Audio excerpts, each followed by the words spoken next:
Hello everybody, good morning. Today we'll start a new chapter of geography. ठीक है, a new chapter of geography which is the environment of class 7. Okay. So this chapter is all about environment. हमारी आसपास की दुनिया, हमारा environment जहाँ हम लोग रहते हैं, ठीक है, वो उस बारे में आज हम लोग पढ़ाई करेंगे।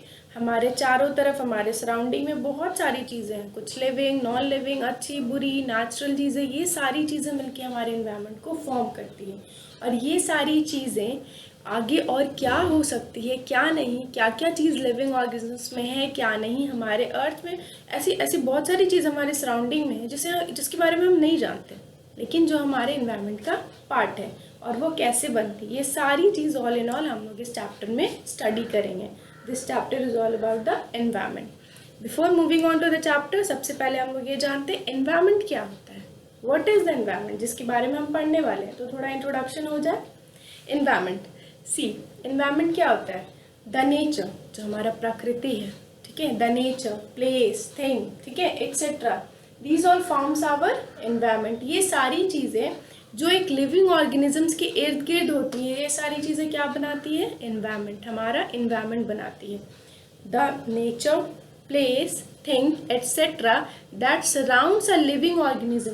सी, living organism is a human being, मैं भी हूँ एक लिविंग ऑर्गेनिज्म, और मेरे आसपास की जितनी भी चीज़ें, whether it is living, non living, जो भी चीज़ें हैं, ये सारे मिलके क्या बनाती है? Environment, my environment. So as if पूरे अर्थ में माई एनवायरनमेंट तो नहीं चलेगा, तो पूरे अर्थ में लिविंग ऑर्गेनिजम्स के आसपास बहुत सारी चीज़ें होती है, कुछ जानदार होती है, कुछ बेजान होती है। तो ये सारी चीज़ें मिलके क्या बनाती है? हमारा एनवायरनमेंट बनाती है, ठीक है। तो ये एनवायरनमेंट जो है, जो हमारा एनवायरनमेंट है, हमने अभी पढ़ा कुछ बेजान, कुछ जानदार चीज़। तो इससे हमें एक और पॉइंट क्या पता चला कि environment, our environment is a combination of man-made thing as well as combination of natural as well as man-made things, ठीक है। जो हमारा environment है वो दो चीज़ों के फिनोमेना से बनता है।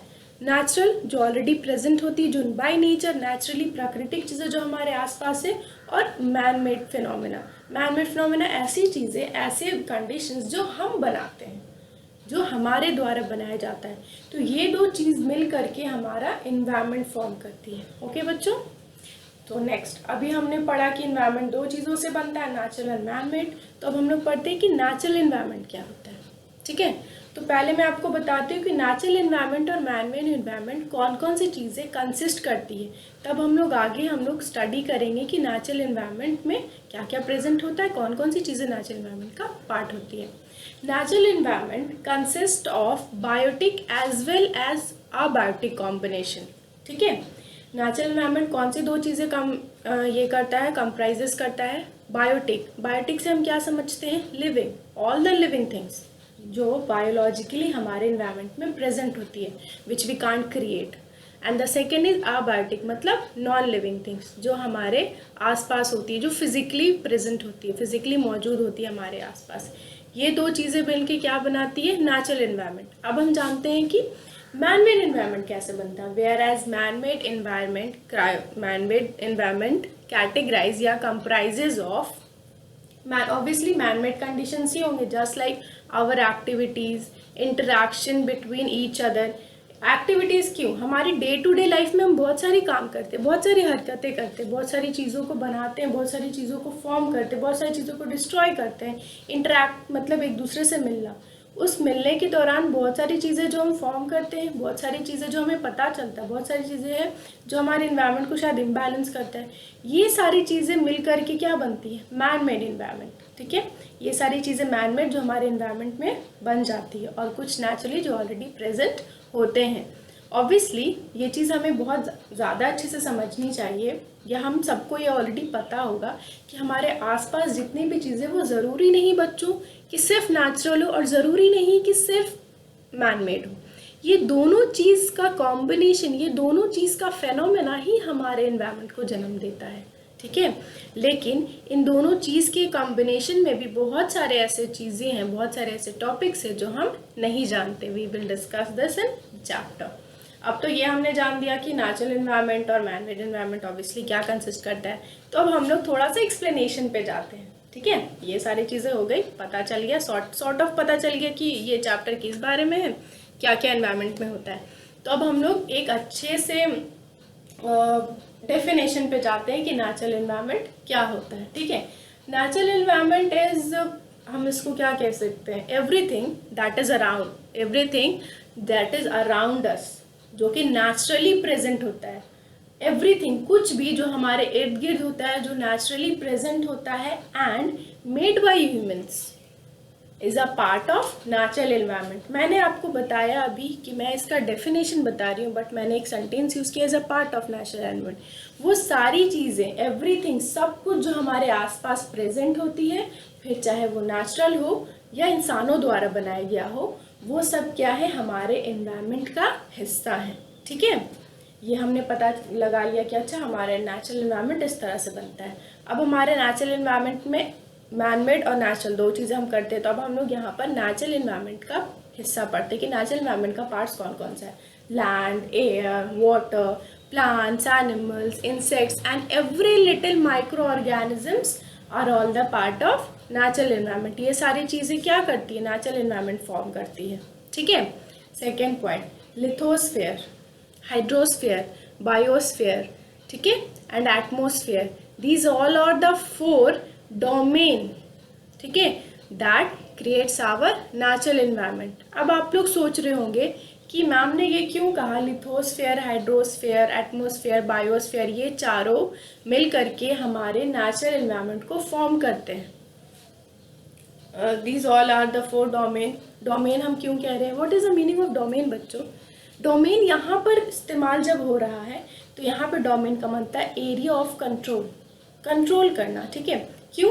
क्योंकि लिथोस्फेयर, अभी हम लोग आगे पढ़ेंगे, बहुत सारी चीज़ ऐसी, ये सब एक दूसरे से डिपेंडेंट है, इन सबसे हमारा एनवायरनमेंट डिपेंडेंट है। अगर ये चारों लेयर्स, अगर ये चारों चीज़ें प्रेजेंट नहीं होगी ना, तो फिर हमारा एनवायरनमेंट इनकम्प्लीट है, हमारा एनवायरनमेंट कभी कंप्लीट नहीं हो सकता, हमारा एनवायरनमेंट नहीं बनेगा। इसीलिए हम इसे डोमेन, कंट्रोलर कहते हैं कि ये हमारे एनवायरनमेंट को कंट्रोल करता है। अब मैंने ये तो आपको बता दिया कि कंट्रोल करता है, अब जब हम आगे अभी पढ़ेंगे इन सब चारों चीज़ों के बारे में तो आपको पता चलेगा कि ये क्यों कंट्रोल करता है। सबसे पहले हमने किस चीज़ में, क्या चीज़ मैंने बोला, lithosphere. Let's study with the lithosphere. Lithosphere क्या है? Lithosphere is the solid crust और the hard top of the earth surface. Solid crust या फिर वो सख्त लेयर जो होती है ना, जो अर्थ की सबसे ऊपरी सतह पे होती है, उसे हम लोग लिथोस्फेयर कहते हैं। ठीक है, अब हम लोग ये तो जानते हैं कि अर्थ का सबसे ऊपरी सतह क्या होता है, कभी स्मूथ नहीं हो सकता, हमेशा क्या होगा, इर्रेगुलर होगा, हमेशा इर्रेगुलर होगा। इर्रेगुलर सरफेस है तो ऑब्वियसली वो क्या कंटेन करेगा, वो इर्रेगुलर मतलब कि उबड़ खाबड़ सरफेस है, तो उसके अंदर क्या हो सकता है, माउंटेन्स हो सकते हैं, प्लेचूज हो सकते हैं, प्लेन्स हो सकते हैं, वैलीज हो सकते हैं। ये सारी चीज़ें कौन कंप्रीज कर रहा है, ये किसके अंडर में आ रही है, लिथोस्फेयर के अंडर में। ये सारी चीज़ें कहाँ आती है, lithosphere. Lithosphere is the domain, अभी मैं फिर ये सेंटेंस यूज कर रही हूँ, lithosphere is the domain. Domain मतलब कंट्रोलर, एरिया ऑफ कंट्रोलर, उस जगह का कंट्रोलर, उस पूरे फैक्टर का कंट्रोलर, यहाँ पे हम कह सकते हैं, उन पूरे चीज़ को वो अपने अंदर काबू करता है। कौन सा? Lithosphere is the domain that provides us forest, ठीक है, लैंड, जो हमें क्या करता है, लैंड प्रोवाइड करता है, फॉरेस्ट प्रोवाइड करता है, ग्रासेस प्रोवाइड करता है, and lands for agriculture and settlement. अब मैं आपको ये डोमेन का मतलब यहाँ पे लिथोस्फेयर में समझाती हूँ। लिथोस्फेयर हमें लैंड प्रोवाइड करता है, फॉरेस्ट प्रोवाइड करता है, ग्रासेस प्रोवाइड करता है। क्यों? क्योंकि लिथोस्फेयर सबसे टॉप मोस्ट लेयर होता है, सबसे टॉप का हार्ड क्रस्ट लेयर होता है, और उसके अंदर माउंटेन्स, प्लेचूज, वैल्यूज आते हैं। उसके बाद लिथोस्फेयर कंट्रोलर कैसे बन गया? क्योंकि लिथोस्फेयर हमें लैंड, फॉरेस्ट, ये सारी चीज़ें प्रोवाइड करता है। अगर लैंड नहीं होगा बच्चों तो फॉरेस्ट नहीं होगा, ठीक है, ग्रासेस नहीं होगा, और अगर लैंड नहीं होगा तो एग्रीकल्चर नहीं होगा। दैट्स वाई मैंने एक लाइन यूज़ किया, land for agriculture and settlement. Agriculture नहीं होगा तो हम क्या कर सकते हैं, सस्टेन नहीं कर सकते, नो फूडिंग नो लाइफ, ठीक है, जिंदा रहोगे लेकिन एनर्जी कहाँ से लाओगे, वो तो हमें खाने से मिलती है, ठीक है, और खाने के लिए एग्रीकल्चर होना बहुत ज़रूरी है, फास्ट फूड तो एग्रीकल्चर से मिलता नहीं। And the second is settlement. Settlement का क्या मतलब है? सेटलमेंट में ये थोड़ी हुआ getting married and just settle down, नहीं, हम कहीं ज़मीन पे रह रहे, तंबू गाड़ के, मतलब हम है एक पूरा टेंट में रह रहे, हमें उस टेंट में रहने के लिए भी वो लैंड, वो अपने आप को सेटल, हम कहाँ रह रहे हैं अच्छे से कंफर्ट जोन में, उस जगह पे रहने के लिए भी हमें लैंड चाहिए। वो लैंड हमें कौन प्रोवाइड करता है, उसका कंट्रोलर कौन है, lithosphere. Okay, now moving on to the next, hydrosphere. Hydro का मतलब ही होता है वाटर, ठीक है। हाइड्रोस्फीयर तो हम समझ रहे हैं ना, हम अर्थ की उस सतह के बारे में बात कर रहे हैं जो क्या कंटेन करता है, पानी। Lithosphere contains water.